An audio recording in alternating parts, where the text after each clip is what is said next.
What a wonderful thing. What a wonderful thing. How wonderful. Hallelujah. Praise God. We say from sin and the beast we made us join in with Jesus my King. What a wonderful wonder. Se mi amacciamo Pietro e messassi ai Pasamoa. Se mi amacciamo Pietro e matua amacciamo Pietro le palai ai le amassa le tua le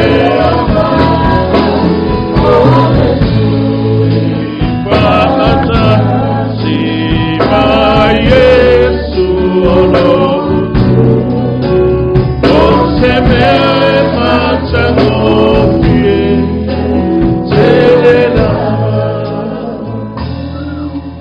Whaftai tatou lala mai lalo, whaftai.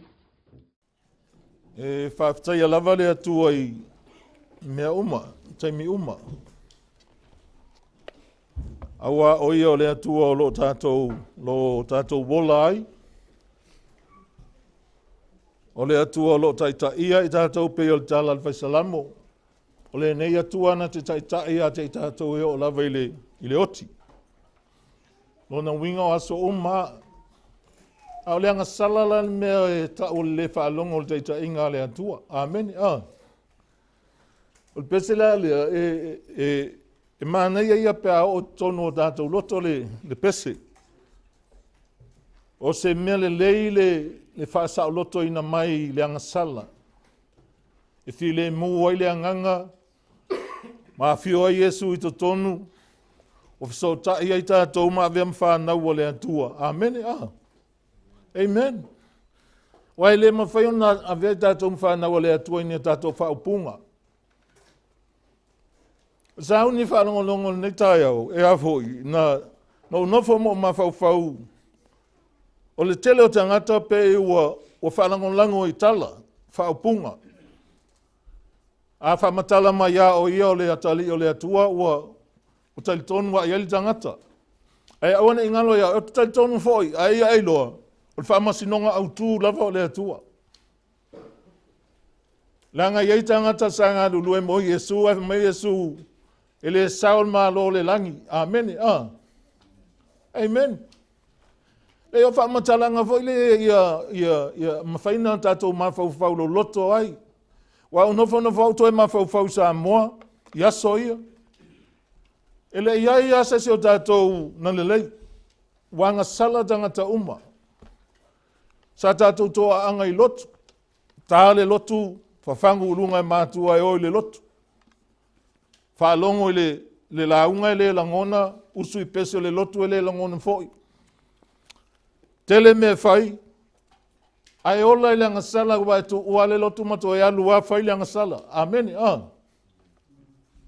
E tu ua le lotu alu nga oi, i ua a uole nga oi male. Ma tangata e le nga oi. E nga oi ai ala tangata le nga oi. Tu sa ol whai a onga na ol tangata e le nga oi, o le alu fu e le nga oi, ma vai a mi o nga oi. Amen. E o foi la i le mea lea, i le tātou wolanga. E tele ola i luma le atua i ni whamatalanga ses tangata. E tā ua whamatalanga tangata te whalongo iai. Ai a whalongo fo iai. E te tango e toi e whapaleni maltuspa ia, pe moi. Amen. A le mea te olai, o loa o langa e sa ili le atua, me le te maua. Amen. Te loa e alu e te whangota. Ia e ole alofa o tangata la vatua ia o se ia. Amen. Pea le mawasa ui a wai le ai. Ma whau voilo, ma whau vaenga voile ai o eli aulo. Pe manta i mawhaina na aisi atu le si tangata. I le si tangata. O lai maua le aulo i lana eli. Te o maska fasi aulo. Leanga o le mea lai alu e le maa losi o tangata o e maua mai le tala. E le lei la le lau whaalongo i whamatalanga tangata. Ai leo tala uma sao. E iei tala le lei ai le sao. Amen. Ai paua le me te sue ia lua ia e maua le maftanga oe ma le atua. O le mea moia o te ioe walata le afio mai le li whaola o Yesu. Whaftai le atua i lo uala ngona e pe ia le sfa mai. Amen. E no fo lava mo uloa lai lava e alofa mai le atua ma fsoaswani mai ia te tātou na paua le meo te ioe iai foi lele mana ia le saunuanga le evi o tātou iai aso whaingata.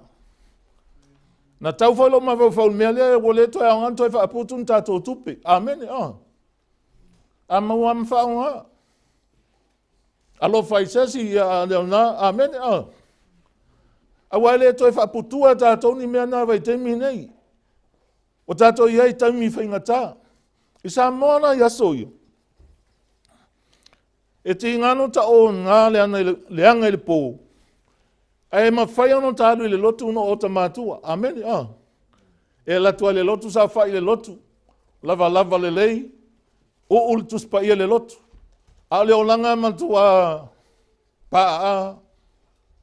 E tofu umatatou malitua nai. Amen. Nai te e o mai taimi neo te ilo nai te manatua lo lava olanga. Le mea na e sawai. Le mea na e ola e ai. O au mea na whai. O au wanga le lei mo winga o lau a mio. Amen. Sa e ola e ai. I to tonu o Samoa. Ile o ngalo ia oe tau maftanga mani au wou. Na o mea whau ma mea leanga i whai. Amen. Ai lei tau whia ia lo waru le lotu. O le mea moi ai taimi whapena ai Samoa. Sa waru le lotu. Ma au whaalongo i le upu atua. Ai matua le loa ia upe ia se atua. Wa whaina o whawhal whasa. E sui ale tautala. Fato a maulu ai fa mo fa to alfa sa. A si kepu ai fa fo fa le tala le. Tala noi tala leanga ma to e.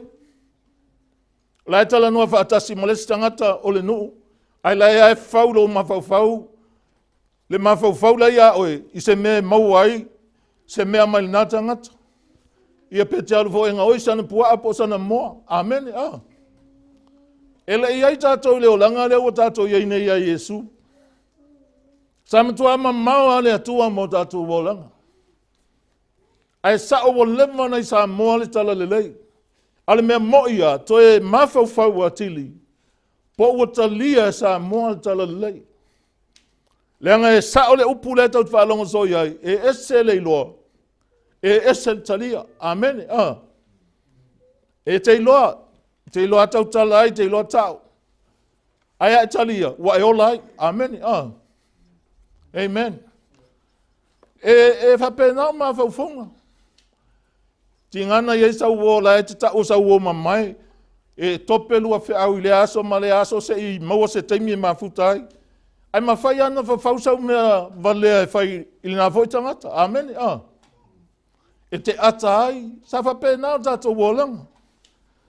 O le mea la le foilele tau toi ma whauwhau a tili whaatupu manatu. Mai lo lai titi se yo mai taimina e a onga mai ai. Mai o mai le taimina lua whai loa e ma le li o Yesu. E le ngalo ia o elo o langa tuai. E te loa le lehi a mea na e whaia ma e sawai. No sawai fo ia o maule a onga lei no walu iai. A leanga o langa ni ma fwoi na tuli a o male a on. Ai whawhetai le atua. Amen. Whawhetai le atua. Whawhetai le atua e se te leo le wanoa. Whai mai al tala tuspaia. E le whatata ua. Le upu lea le atua i tangata. O le mea e mana. Ia e whaanongo ma e la ngona e alu lo fale filifili. A e loa lai te polonga. Tau tino. Amen. Ta talo i le atua soani mai. A wai le ilo atua sesi. Le mea nei to tono lo loto. Fato ai loa tangata na e uluti a polo ia oe. Na ua i lau tautala. Ma le vai atu launga i oinga lai whai. Langa fo ele aisang se tino di Apollo. Fa pena fo ele atua. Ele aiso na tino a iai le ngango le atua ia tatou. Na o mea fa le atua lava. Amen. E o fa o nganga lo mafau. E fa tonu mai le atua. E ele tatonunga e tala noa i tatou ainga. O lowo langa atoa. E control le atua. Amen. E ola mo le atua, e te ustai le atua, e te whaalongo le atua, a wae mo ia tau te leo vaai le atua, a o lea i, o lea fio le atua i mea uma tusa ma le tala tuspa ia, e a fio le atua i mea uma, e iai mea uma, e pule i mea uma, e whaai ul tala pauru whai mai, e a fio i to tonu ia te utou, a iai la le atua i to tonu ia tātou, e te whaaloalo i le atua, e te ava i le atua, e te alofa atoa i le atua, e te alofa fo ista ngata pe o na alofa mai le atua ia oe, amen, amen. E le mawhai ei ona toe vevesi lo a inga, e le mawhai toe vevesi matua ma whanau, e le toe fe upua i le rungali, langa lai ei le atua i to tonu, amen. E fiu le au kansula, kansolo uolanga, kansolo orua, e le tu mai ase mea lei, pe ale iai le atua i to tonu o lo wolanga. E upu, a le mea atoa e whalangolango ia oe. Amen. E whalangolango ia oe po whawhelo i loa o le atua. Mea na ia laina tau tala so o mawhapea atu, o le matau le atua, o le amatanga o le poto, o le matau lai le atua, po whela wa te a ngai ia te iloa, lai sa vali ai lumo le atua. Amen. Te iloa le atua, e mawhaiun whaalongo pe o tātou, le tau te langona i o tātou talinga. E iai ona fofonga i loa ai oe. Mea nai whai mai ai tala whai salamu se lau tolsu maliwa. O te sola ai whea i lo wanganga, o te alu i whea ai o ruma.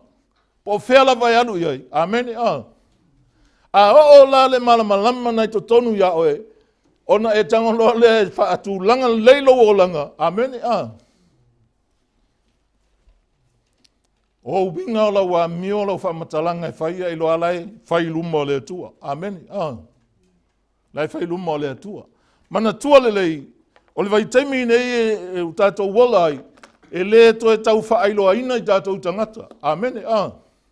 Whaailoa le atua i tangata. Tau tala i tangata e winga i le atua, ma ia lo loto fo i le lua mawhtanga ma le atua. Amen. Aleluia. E le aise mea tasi e whainga tai le atua, e ma whaia le atua so se mea. O le tangata, e tele ana pei e whaile leo na winga, a alu e su e mea e whamata salamo. Ai maua lole mea u lol pātua alu la atoa. Amen. Wa tau whaifo e tangata whapena, ia winga whapena i le atua. Ngā o mea e mana o e whai mai i le atua. Te iloa oe. So sua i ngā mai, o atu langa i tangata ma whai le atua, ai whaalango lango i le o langa o tangata i luma o le atua. Amen. O le kina, e ma whai ona whai le atua so se whavenga, o lo mana tua o mea o whai le atua ia oe, ma e savalia i e whai. Amen. So e lau tosi whamole i le Roma 5. E tele ni mele lei na o maua i la uasu e suenga. Tua mai o le o a onga no walu iai. A wa e tanga o e suasue e iai lau whai a onga e te lua whapsanga i o le anganga o le atua. Amen. Kia mingi ngā meo. Amen. Awa e whai mai e sue iai lep sosoani na te awina mai whai atu tamaa. Ona wina mai leo sosoani, whai mai leo tala Yesu. O mai sosoani e iai ate o tau e whaavavau.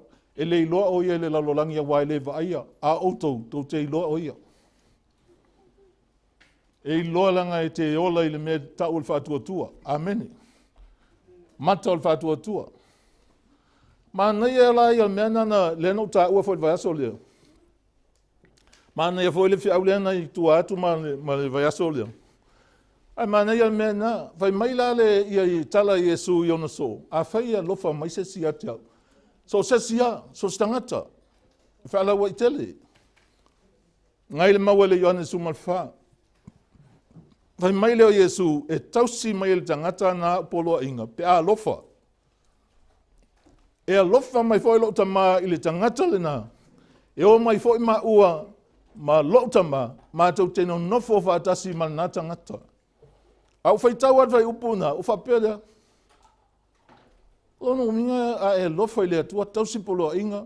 E o mai le atua le tama ma le atua le alo tau ma futa whaatasi.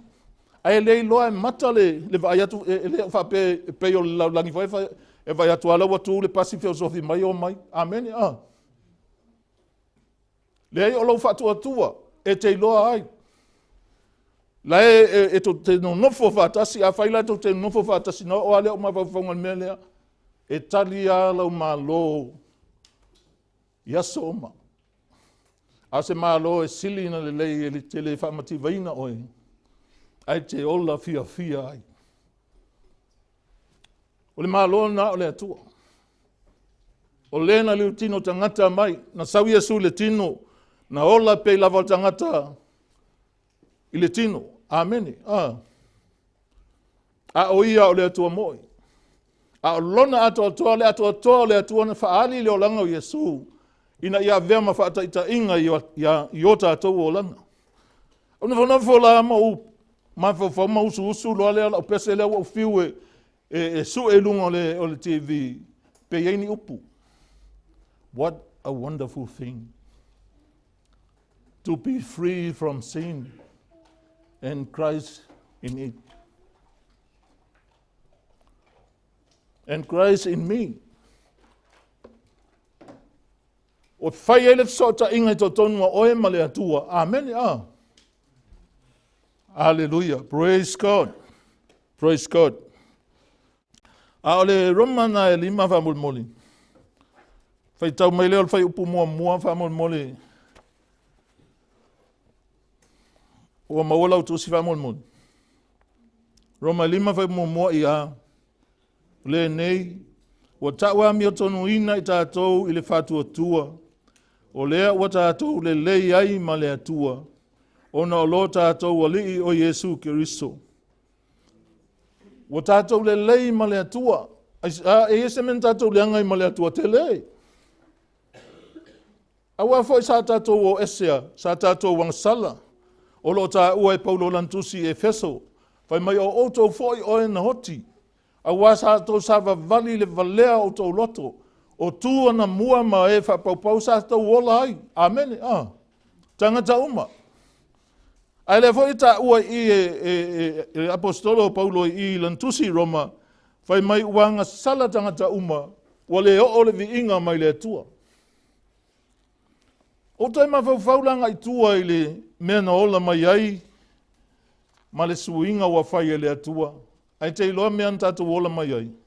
E ai ale taimi tau whetangofi mai, mea to e tosu atu oe, to e ngangau atu i tua oe. Amen. Ai le o langa faulea, wau mai le atua i a tātou. E te oli ai ma e file mu ai. Le o langa e mawai le lofa tu no le atua. Na wha le lei ai tātou e le li o Yesu. Wa le lei ai tātou ma le atua. Mai o le nei, ua taua mi a tonu ina i tātou i le whatu atua. O lea o tātou le lei ai ma le atua. Ona o lo tātou o li o Yesu Keriso. E te lei o ngā luenga e whai e lo whatu atua.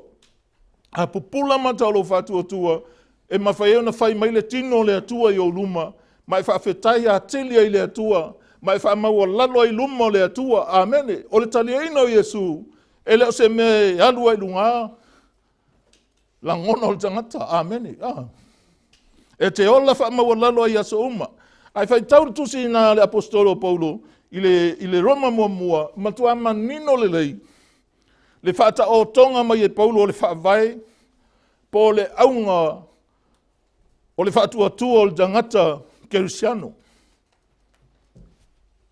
Whatua tua o le tangata Kerusiano. Whatulanga mai e Paulo i tono le tusi, wanga sala tangata uma.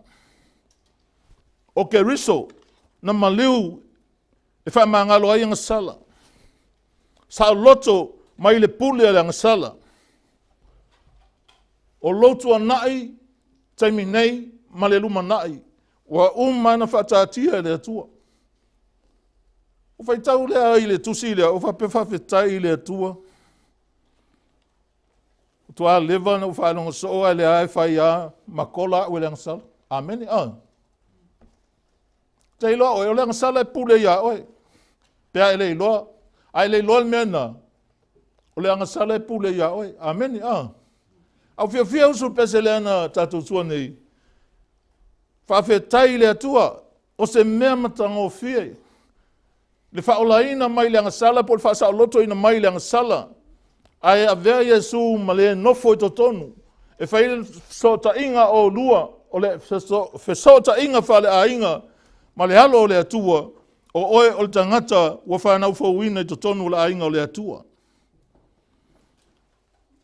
Te ilo oe a ona mauro loto i le atua.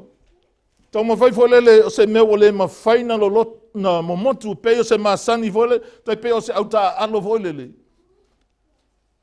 E toi tepa i tua i le whaavaenga mai o le lato au. Ameni, E matuata au fiofi ma mau ai le mawhai, whaingatai ana toi te tea. E pe e lau te sāwa valia e tusa ma mea na whaavae mai e le lato au. O le mea moia e tele le whesosani, e mao wae le whesosani tātou te maua mai le angangpa ia o le atua. E ale lana whesosani, pe a whai tātou te whatua tua i le atua. E whesosani mai la le atua e whaatupu lo tātou wola whatua tua. E leo se whatua tua vole na tau tau ai ngutu. Amen,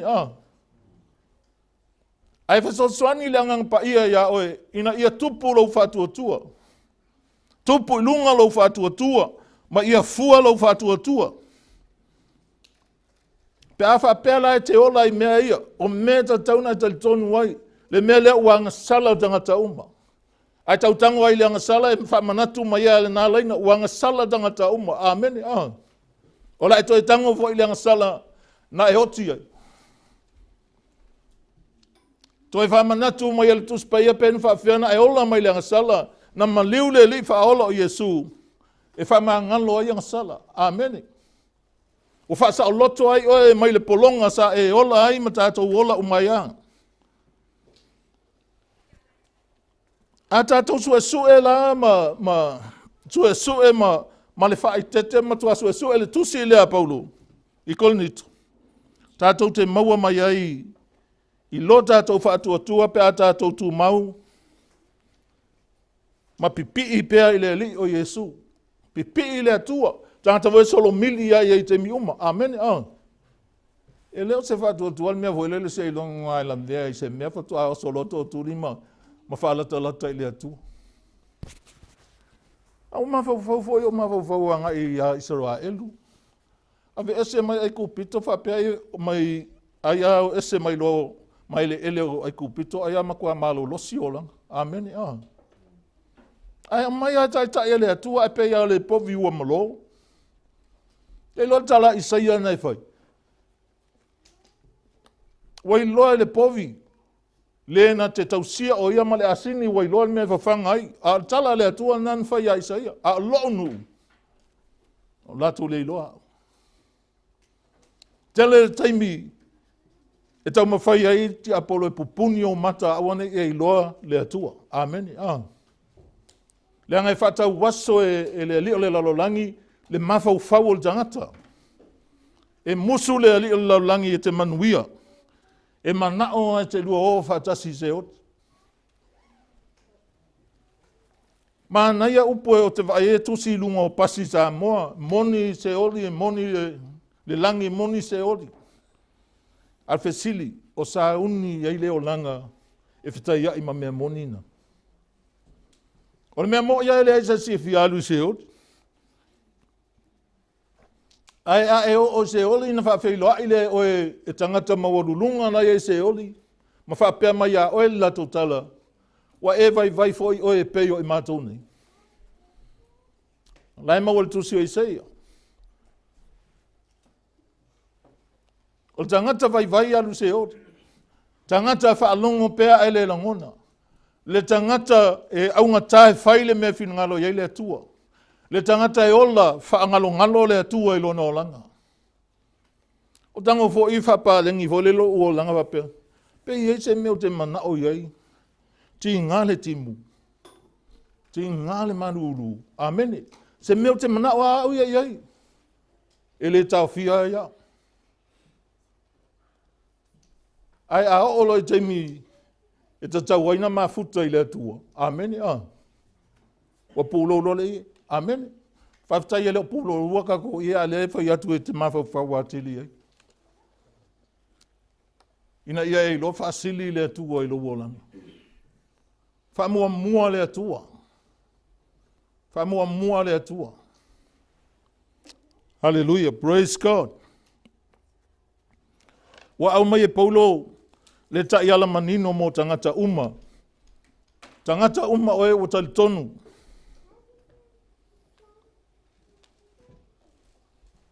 Ina ia mawhai e ona lato i loa whaatino.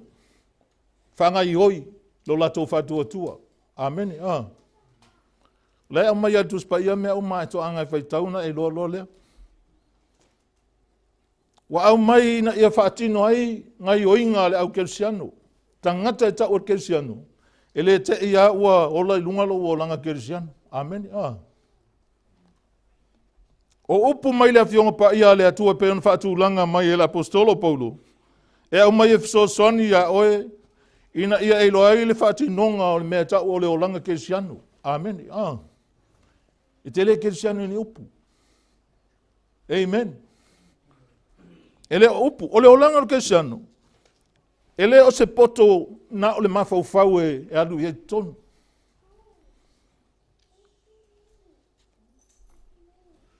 O le tangata e alu le atua, ele a oa lona mawhauwhau. Ma whaamatala i lona mawhauwhau le mea whina ngalo i le atua. Po le alo i loa winga o le atua, ele ola i winga o le atua. Amen. E iai a tangata whapena e tautala i loa ilo lato poto. Amen. Ai le mawhai ona o lato whamatalanga e whai pe wheso o tai ma o langa o tangata. E tautala e tau mawhai e whawhia o tangata. Nga mawaile o siana mea, ai mati vai tangata. Pe i tai iai se au ngā o le mea e tautala ai le tangata kersiano. I to tonu, ia o to tonu o le loto o le tangata. Ia langona le tangata. Ia langona le tangata le polonga i le angasala. Ma mawhai ai ona taita ina o ia. Ina ia mawhai ona ola sa loto i luma o le atua. Le ngata na ia ilo ai whai ana filfilinga i luma o le atua. Amene. Te vai aso nei wa tele a pe i tautala tangata e whailo atu ia. Ai ma nei al sozoani a Paulo ia konito fai mai mātou tele to e whailo atu i mātou. Mātou te whailo ale atua. E whailo ai atatu, le tatou me mau ai. Amen. La sozoani a tangata maua pe a whailo alo tangata. E le se mea. Al Paulo mea whaali atu ai ma mea sa ia ua o langa ma u fia ula vale zolo ai lau langi ma. Ai whaari le atua le na suia o tātou o langa. Mana au mai ate i tātou, au wala tātou te sava vali ai. Au au tātou o langa tuaina tātou o langa tātou sava vali mai ai. Sa hoti ai o tātou o langa i luma o le atua. E le lava la le na ona i loa o le tala le lei. E tātauna e tango e whaatanga le tala le lei. Amen. Ina ia vanoa le tala le lei. E wheliwa ina lo wolanga. Amen. Ai le na o le iloa o tala le lei. Te leo tangata e te whaalongo pe iai. Mai o lewanga i le tala le lei sa mo aolanga. Ma kua tuwai ia. Ma kua sau ai le ili anga mua o langa la iai. Ai pe o whai atu e le lava le tātou iloa o tala le lei. Whaatanga le tala le lei na te wheliwa ina o winga malawa mio. Amen. Wa mea nai whai le tala le lei a tātou. E le nao se tala le lei tau tsa whai e na wham tātou pese ai. Dei o le tala le lei e wheliua ina lo wolanga malau a meo. Mana mea na whai mai Paulo se wa ia ke risol ta ngata fau. Wa ma vai mea tuai wha whawina mea uma. Mana ia i fo ile upu e toi wha manatu mai ile upu ntau talangia e maftanga. Ia ofo o tau i o fau o whai ai fōlinga i lea tua. Ia mi o le, ia mi o tonu e wha maoni. Amene. O le ofu nal tangata fau le na. Ia o tauto ese tangata tuai o leanga. O le o talanua. O le tau o mai ei ma o tātou o langa tuai mean tātou iei. Ma le whili ua ina i lea tua o tātou o langa. To ui lea tua. Na te whaamalo sia vaenga umalava o tātou o langa taito tasi. Te le whaamoe moe se tangata e whaamalo sia oe. Amene. Te amengi iei. Te le ka walu whai whiau whaamalo si oe. Pea ei loa ta lia i e sui lo o langa ma to ui lea tua. Whaamalo sia so se vaenga o lo o langa. A whai o lo ulu e whaamalo sia lea tua lo ulu. A whai o lo loto e whaamalo sia lea tua lo loto. Amene. A whai o upu e whaamalosi lea tua upu. E le toi tautala ini upu lea o ngā. Whai mai atala tus pai awane i aluatu se upu leanga i o tau ngutu. Na upu le leia o ngā i mea e ati ae ai. Aleluia. E a oi nai le e whaianga i le upu. Ma le o loo whalongolongo i le upu. Amen. Amen. Whawhetai lea tua i le o langa o mai ate i tātou. O le manatu mua mua. Uanga sala tangata uma. Roma lusu mal tolu fai upo Roma tolu fai upo lusu mal tolu a wang sala tangata umalava ma ua le o le vi inga mai le atua. O le sala. O le te po le musu e fai le mea e finangalo e le atua. So sa ngata lava laina te loa le mea finangalo e le atua e le faia. Whamal molelo a inga pele o le sala fo il mea na. O le sala. Pe te whapea vai o le whaiai, o le anga sala lava. Amen. O le anga sala lau whaangalo ngalo o le atua, o le anga sala, o le te, po le musu e whaile mea, e whina ngalo i le atua. Manino i o le upo a Yesu e sosani a tātou. Wai mai Yesu o te le sau e whaile mea o te loto i ai. Na o sau e whaile mea e whina ngalo i ai, le na awina mai au. Hallelujah, praise God. O le anga sala o le ato atoa o na wha taunu uina mea e tusa ma le mana o le atua. O i loa fo ia stupu o Israel o Saulo. Whai lea tua ia Samuelu, whai ia Saulo e alu e whasioti uma amaleka. Amen. O na utato mana malitala e latu Saulo ia po e ola mai amaleka. Po e ola mai le tupu o akako. Au mai ma meo ma moe ma povi pipeti. To e tuli ele atua ia Samuelu fai alu e fai a Saulo po wa po fai me leang fai atua. Ai atua fai mai a Saulo wa na fai fatau no. Ai fe I mai loma vai ese fai tatala o meo ang sala. Amen. Fe I mai povi ma moe. Ai fe sili lo leo o Samuel. A oala manu e fe I mai. Ai fai mai al tala a Saulo. O povi pipeti lama mamo e pipeti au mai ave o se taulanga I le atua. Te lo o ele mana o le atua se taulanga e mana o le ustai. Aleluia. Te lo o e fai mai al tala le atua fai a Samuel, fai a Saulo. O le taulanga e sili le ustai ngai lo nga o mamo poa. Na voi me sili le taulanga. Le whalongo a. E sili le whalongo nai lo le taulanga. Ma le ustai e sili le nga o mamo poa. Pai e sel mai whaingo fio me na o ile atua. Whalongo ustai. Whalongo ustai. A wai te lea luatu mangi au runga mio luma lea tua, ma wa mio le lei umai. Ke lo o le ai mastanga te le lei. Amen. Al whalonga mo ustai lea tua. Mai la el taimin fo vale ai a tamu lea tua. Wa menan fai a tamu menan tau fau vale. Wa leo sta ile atua. Ko inana tupu ai o tātou winga tu mau leanga, ma tātou wa mio leanga o maa.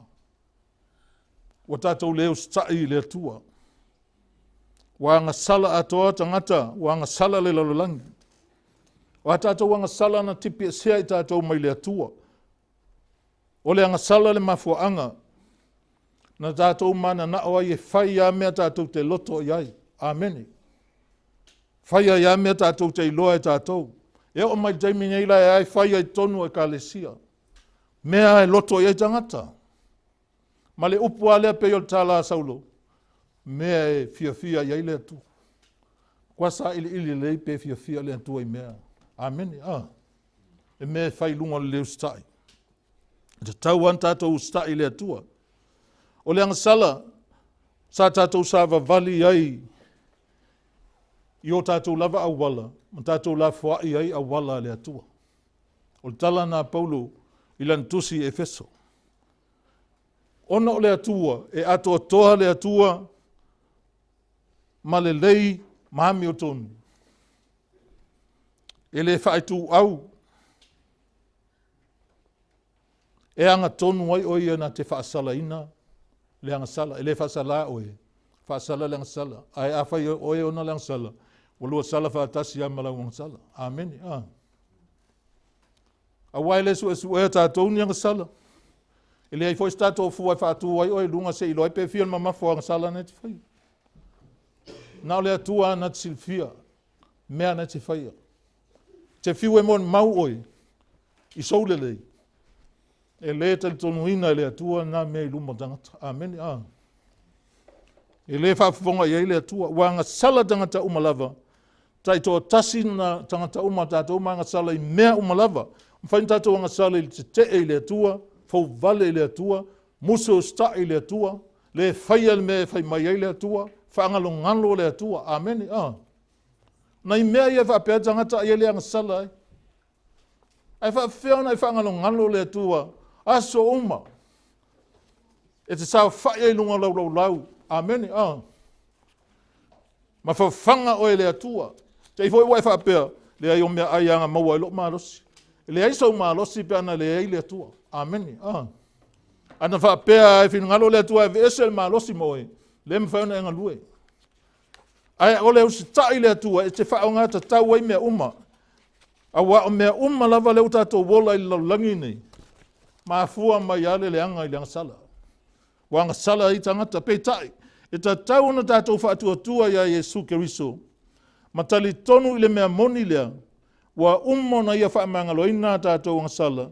Ina ia tātou ulu atu ai to tonu o le maftanga. Fou matanga o fie. Ma lo tātou watua i le mea silio na paia. Tali tonu ia i telo tangata lotu. Telo te mia talo le atua mai whaamangalo mai a mātou wanga sala. Al mana o fa ai loa i tato ai nga wa uma. Ameni. E mwhainga kako a minge uma le menga wa uma fa mangalo i tato le atu. Wa uma. Ai a whai ai ke fia le meo te se. Whako ese se whato esi. Ameni. O le atu ai whato ese atu al tangata mantaria. Ange ke ua ko se tonu al te mi. Ameni. E le ta alo za si le atua. E le unangia le atua le tātou te au wona iei. Hallelujah. Praise God. Ono le alofa muti vale o le atua. Wa alofa mai ai le atua ia te tātou. Hallelujah. Praise God. Tātou tala noa lai te mawhauwhauanga i tua i leo langa tuai sa tātou iei. Mea na tātou whaia. Na mawhai ona tātou wola anga sala i luma o le atua. O le me mo iai le tā ua, po ani o tātou tala anga. O ai na e tupunga mai ai.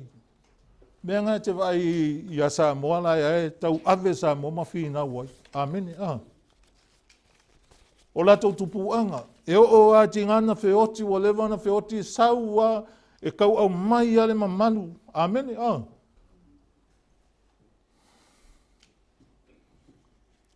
Po o a fo'i o tātou tau mawhai, tau mawhai mālosi tātou te o i se o langa le lei. Ia ma tātou ola tonu e tusa ma tātou wanga nuu. Ia po tātou tō anga fo'i lotu mawhai mea whale lotu. E le mawhai lava ona e maua i nai le mea tau al whaalutanga. Pe wha maa ngalo i nai awang sana. E le oe mafuai e mawhai ana whaia an wha maa ngalo i nang sala. Ma o ke riso Yesu la na o ia lava. Na te lavea ia i tātou pe whaolaina i tātou. Mai leang sala. O le tāua na. I loa umma tangata tau le suafa o Yesu. E o foi vai temi nei wa fina wai tangata po ai o la tau e ona le angang paia. Po ai le kalesia. Ai whaftai le atua. E wha malamala maina o tātou loto o tātou te iloa ai.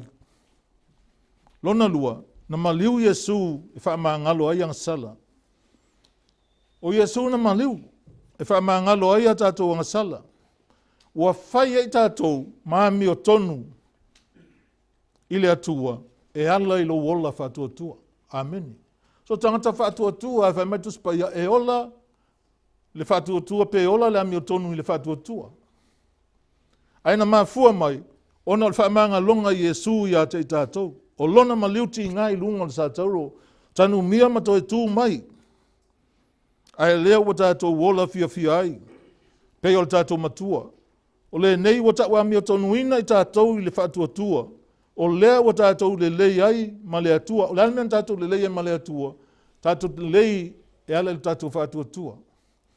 Pe maliua Yesu, ai tau te le whatua tua. Amen. E le mawhaian tātou le lei. Ai o tātou le lei, ona o tātou whatua tua, i le maliu o Yesu, o tātou le lei ai, ma le atua. E ele tusi nā tātou le Roma e lima na whai mua mua. Wa ai no nofo la ma e tonu lo fale ma mafau. A o te mafau soloista ngata e tupu ai le ta whau vale o lo mafau. Mafau le atua. Mafau le atua, o te mafau e whai au. Ke iwa e mawang e se ponga. Amen. Mafau le atua. O lau fo ina me whai o lo mafau le atua i asa uma. Mafau le atua. A wa ole mele na whai a Yesu, wha mangaloina Yesu o tātou a milanga. O tātou anga sala. O i tonu ale amatanga o tātou wolang fau. Ina o tātou whaatasi ma le li o Yesu i le whaatua tua. O tātou maftanga na whaatasi ma le atua e mafua mai ona ua mawhai ona wha maangalo tātou wangasala e ala le maliu o le li whaola o Yesu. Te lua mafutai ma le atua i aso umwa te tasi o lo wola. E alan whainga tālan tātou wola e Samoa. Tātou wola le mele o masana o ai loto o mai tulou a. Palau vale a ele i o ol fale, whai alto o nai, ki whanua ko le pisa pe o sainga i angutu. Vau solo mai. Whalonga kunga ia whape, la vai la foi palau vale mai la. Ai palau vale foi makako foi ainga. E whape ngasa mo ia soia. A o aso nei, whaafitai ua maua se maafitanga male atua, o whaapupula o tātou mata. O tātou lo o whaamangaloina i tātou e li o Yesu. O le teimina i whaamangaloina i tātou ua a mata i le maafitanga fau o tātou male o langa fau. Whaatasi male atua. O aso umana tele tu ua oe. O a tātou anga sala e tau mai ai a tātou. Tātou te mana o mia le mea tau e whaamangalonga. Ma le whaa ma maina. Fufulu. Amene. A e alu ki o solo pala. E le sawa e ngofolo i lunga lau ai mauru pala. Amene. Fufulu. Fufulu ya mama. Makuale ai ma se vaila au o le lau langi mama il kankang sala. Na o le li o Yesu i lona lofa. Amene. Na fio mai le langi. E ui lava ina ele tala whea ngai mai tātou, ele ti serving tātou lona alofa tūnoa. A lona alofa, o lona ngale lei, na ia a apa mai ai e ala I lona alofa, ma wha ngalo anga sala tangata. Wa uman wha ngalo anga sala ai wha lango tangata I lona talia o lona wha ngalonga. A wau wha pia lava ona alofa mai le atua le lalolangi. Wa ia mai lona talia tō tasi ia le whanu sesi e whatua tua, a ia maua le ola e wha vavau. O se mauta ua lea, ele umalona o ngā e o mai al teimi nei. Peto e minute a fio mai Yesu, o loo iai pia lona alofa ia oe. O loo alofa I tangata, e uina whaalonga tā tangata, la ia e lofa.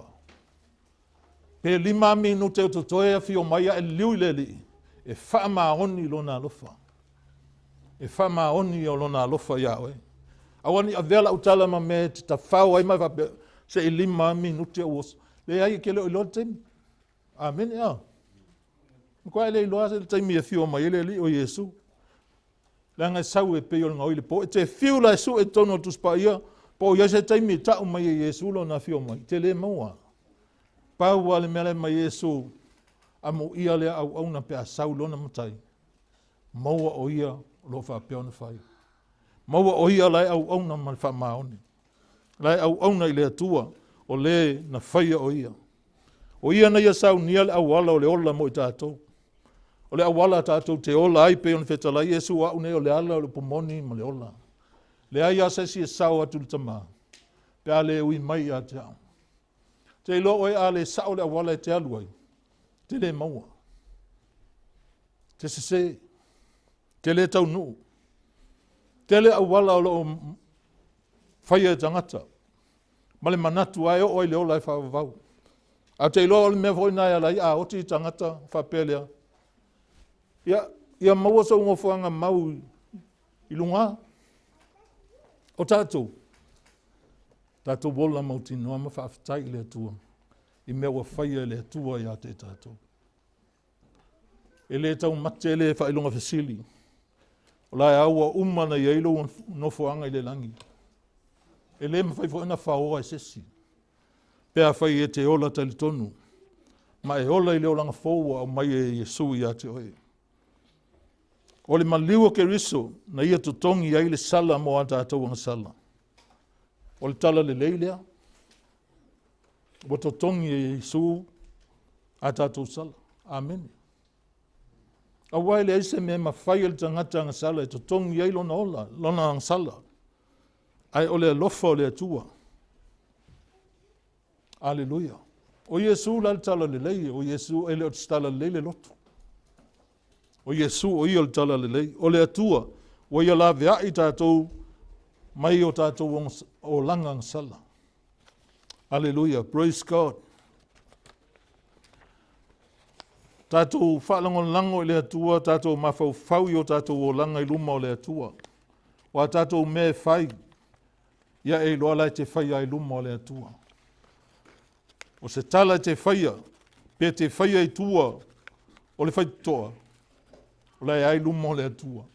E le langona e le stangata. Amen. O mai whainga tā.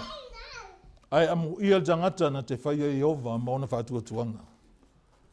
Toi wa ai, toi whaatumu le avanoa te le, po I ai niau taimi mau. I le naona whaalongo ai le talia. Naona whaalongo ai le langona. E le ai saunga I oinga o whaia. Naona e sau ai le lotu. O te leo whamasi noa oe. Ai mawhai ana taua ne ai lo wolanga mea ia twai atuai. O lo whaasili o mea leo langa. Ai whaatua tua na I le atua. O la u, enan whaatatia fo I tawatafa o tō lo fia ta alo. Whamua mua le atua. Ele aini ta alonga e whai le ola e whaavavau. Le ale o ngā le ta alonga u le oi le ola. Amen. Nā se lui ia. Pei ta I te tau. Ona tātou whaatua tua ia Yesu Keriso. Ma tātou tali tonu le mea moni lea. Wa ona ia whamamaina tātou wa mio leanga. Wa umana ia whamangaloina i tātou. Tolu. Tātou sa loto mai le pule a leang sala. Ilo ea na pule leang sala ia oi. Sa pule fo ia. A whaila e pule lo na winga, sa whaia uma polonga leang sala. Amen. Peon whai maitus pa ia, o le whaia leang sala, o le polonga leang sala. E te whaina nā i le si tangata. Ai lai te polonga. Te polonga i to tonu o lo loto. E te polonga i le taimi i loa i le tangata. E te polonga i le taimi ali ai lau ang sala. Ai le ti oa whai maitus pa ia whaali a tātou ang sala. Amen. Ona wha ngalo le atua i tātou. O tangata umalava, o e ta tonu, ua mamā i la tau ma whapa ia ina, e ala i le mana o le atua. O tangata na ua la tau loa, o i la tau ua wawai ese mai le sala. Amen. Wawai ese mai oe mai le sala, wa i loa wa e le toe mana amiel palpala. Na al toi ngata vai tau tala i tusi o Peteru. Tangata wa uma pe yole pua, wa uman fata ele. Amen. Esa. Wa umman fata ele wa solo le leu ma matu yele pauka ai alu foi toi oso lopa. Ele fa pe nai tato. Wa vai se ina tato. Wa ya te tato le mafai ona usi usta ile tua. A ve tato mai wa sili ona pei o le li o Yesu Keriso. Amen. A waile mawhai na on tātou whaapunga i a tātou pei o Keriso. Amen. A ia whaanga ioi o tātou o langa. Tangoa o e tuu iai o e totonu ia e pei o le li o Keriso. Ona file mū leo lo ainga. File mū tātou uma. Oli tātou. E iai hoi teimi e tofo i nai o e malui o e satani. Pea e tamu whai te ola whapena. Aia ato toa lo on sai luma le tua. Ata tau tutupu pea. Mata tau wola tili ilifsota inga ma le lio Keriso Yesu. O le anganga pa ia e whasa o loto ina i tātou. Mai le pule al tula fono. Ma le fefe i le whamasinonga le tua. Wa ia tangata o le nan tau tau ai lata le ai fefe. Amen. E leo le leilo na o langa i luma o le atua. A o se ngata uwha manga loina le atua, ma e ola whapa ia ina, e te le toi fefe. O leo se fefe leo te whai whape o le tangata, e le fefe whaise mea valea. A e te le toi fefe, i le whaasala lai whaatali mai. Wa ola wha mamaina oe, o wha manga loina oe le atua.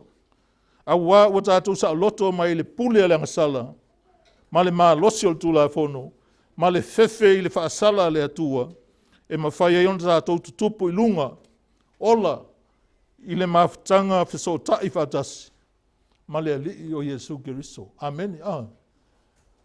E whai loa tono lo ainga lo fia, so sesi. E leo se mea voilele ai ola mo Yesu, kau soso aku leo sesi au e whape, soso aku i ola leo, ke mawhau ia Yesu. Lei o winga le lei, o a mio umai le lei, o le fia lai te tonu, e saa mai fafo e tafe mai, e whai mawha manuanga i te tonu o lo a inga. Pea whai e te ola sa loto, pea whai te tonu o umma o na wha sa loto i tātou. O le tātou wha lango le nganga pa ia, ma wha atanga o ia e sosoani i tātou, e ma whai aion tātou wha to i la loina, le anga sala. Ma le wha sosonga. Wal mea moi ia ai eise me fitau i maoi, yang sal a se mea lai ai tu ina nau ai lo lot. Ke fa long aku pe wa ai o e loi lo fe se ai solo. Le mau o ngofo wa langa lau e manga o ai. Ai lo le nganga le atua nei to tonu ia oi. Amen. Na te fa malo sia oi. E avei mea na ma mea vai lo o langa. E te leto e pole ai. Te leto e mana o ai. Ai te ola fia lava. I lau o e sili o na pele ia oe, e tau foi o na pele o ia oe. O le ali le o Yesu. Ma whauwhaunga muni. O Israelu, i le tuanai, taimi nei, ma le lumanai. Ia po tātou ma fo ili nā. O le atua na te leo ina va ia matausi. Ona tangata i le tuanai, taimi nei, ma le lumanai. Talu ma iale amatanga i uina ngasala tangata. Ai sa leo ai le atua. Sa tausi lava i le atua. Sa fisosoni lava i ai le atua. Ma va ai le atua o tātou tangata. A tono le mea nawa e sa whai ai la loifo i. Ma vei o e matangata whaolina. E leo se whaolutanga e te mita ai, al whaolutanga e te whaafetai ai le atua. Wa ia whaamamaina i tātou mai mea leanga uma. Sa tātou polonga ai. O awala le atua i le whianga iei mauna tangata. E sa o pea lava pea. Awa o le atua e pu lea mea uma. E pu lea le atua le fuafuanga na ia whaia. Na te la vea i so o stangata, so se mea. E whina ngalo iei o ia. Amen. E mawhai ona ia la vea ia so o stangata e whina ngalo iei. Ona o le alofa muti vale o le atua. Wa mawhai ai ona ia la vea ia Israelu whaatasi. Ma i tātou o tangata onu ese. E lena o Israelu e atua i le atua. O tātou foi. A whaiwa e talia wha mahoni e sui lo wolanga. O oe o le Israelu a le atua. Le mea na holo tau tala mai e le tusi o Paulo le Efeso. Wai mai e le o toi tangata ese au tau po e au mau. Wa nua whatasi ma le au pa ia. O le ainga i tātou o le atua. O le ainga ua tino e tasi luma o le atua. Ua wheso o tai whaatasi le alofa o le atua. O le ka le sia. Wa avea matino o le lifa aola o Yesu. O i tātou matangata umalava i tatau on tātou tali atu. Tangata so tangata i ola la yale mana vaola. E tatau on tali atu le alofa muti vale. Matalia whamanga longa. Ua ofo ina mai le alofa tu noa le atua. Ona o ia o le tupu au. Tātou te whauru whale o ia e nofo tupu i to tonu i o tātou loto. Ma pū lea o tātou loto i aso uma. Amene. O i nai nofo ai. To tonu o lo loto. Wāti na eina i tātou e pei o maola. Ina i tātou pei o ia. O tātou loto ua ati a ele angang pa ia. Ina ia whai maafi o anga o le atua. E a fio ai i aso uma. Mea na e lela vā on sai. E te whaalongo atu voilele i lo whaalii. Wa e te tete pei o el tangata voilele. Wa e oso ese ma se mea sa malu wailo wola. Ai e pipi i le atua. A whapea o tātou au nanga i le atua. O tātou wha moe ia vi ia le atua i lona le lei ato toa. I lona alofa ma lona mana. I mea umalava tātou te whaia. Whaia la ma le tātou wha maoni. Mea umalava i le atua. Ai tapua i wha maoni e pei ona tā ua mai e Yesu. Whai ma le wha maoni. Aua nei whaia voilele o se mea i loa i tātou. Amene. Awa tele na o istangata. E whai ia i loa lātou. Ina ia mai ele mawhau tangata ia te lātou. Ai le avea i le atua. Ai o tātou au nanga i le atua. E mawhai ona whai le loto wha maoni. Whai le ato toa. Ia ato toa. Ia mai e on tātou whatino mea. E whina ngalo ia i le atua. O le au nanga lai le atua. E whaatasia o mai. E o tali tonu. Ma mawhai ai i tātou. Pe mawhai ai e o tali tonu. O na whaari atu. Le alofa o le atua. Ma winga moni. Tau sa afia. E whaali atu i tangata. E lofa i sosesi. Whama ngalo. E anga le lei. E le manatu whapito. E on sai. O a me o mai a oi. E le se on sai me o le a whapea. Se koi kiki a umokonga. E le se on sai. A kongwa is te mawhai anga whai a se mea. A wale toi au ngā. Ai onu sai o oe o tangata au na le atua. E le haise si o tātou e mwhai. Ona ato toa ia pei o Keriso Yesu. I o tātou lava tangata. E le mawhai e oe ina e ola whapenga ia oe a. Amene. Ina ia ato toa i oe pei o le li o Yesu. O le tino Yesu. Ia avea le tino atoa Keriso. E wha atoa ai. Ona wha lia Yesu Keriso i to tonu o le Galesia. Tangata uma taitasi. Amene. O se Galesia maa nei ale nā. O se Galesia le nā i loa lai e iai le atua. Se Galesia tutusa uma tangata. E wha lia le alofa o Yesu i tangata uma. E ala i ngā luenga whaatino, ma le atina e ina maa losi. O isi foi tangata ia maa losi. Te le toi ai na oe lava. E te ngā lua e mo isi tangata. E te au auna i isi tangata. E ala i ngā luenga whaatino. Ma le atina aina malosi. O isi foi tangata o e ua tali tonu i le atua. Ina ia tō telen tangata e mwhai ona ola mo le ali. Ma whaasa o ina i aso nei o tanto iai. O Kelsiano.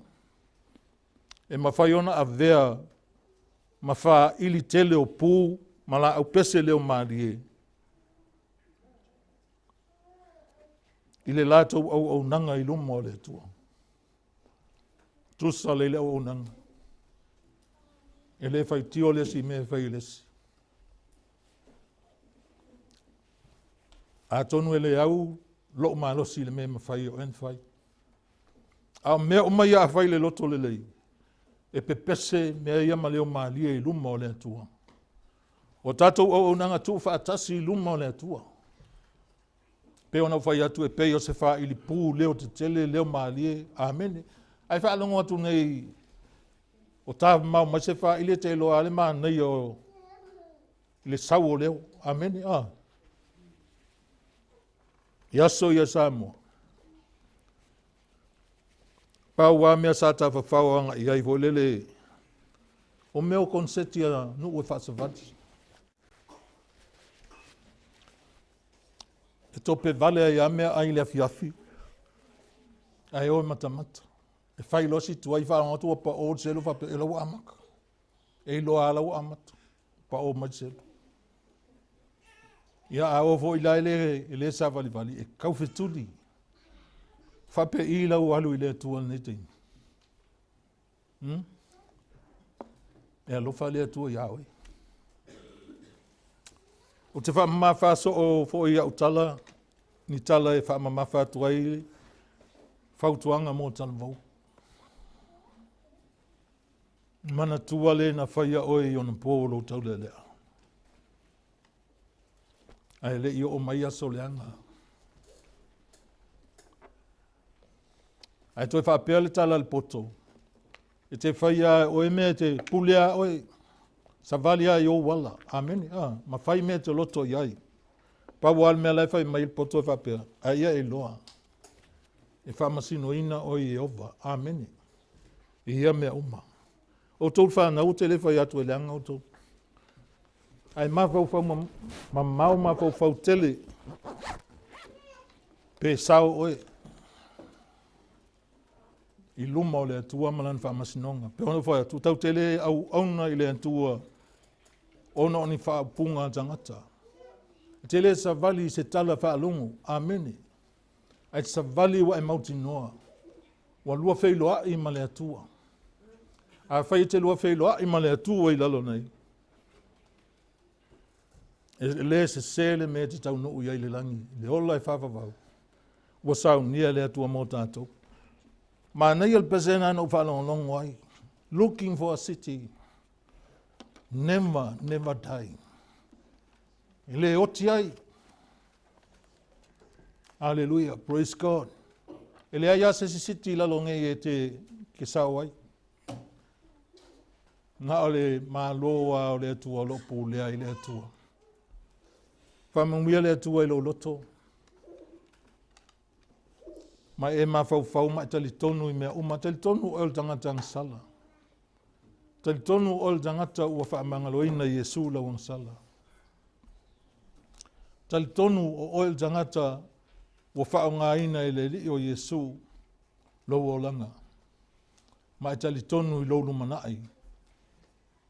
I le lua maftanga ma le atua. Whamanu ia tele le atua.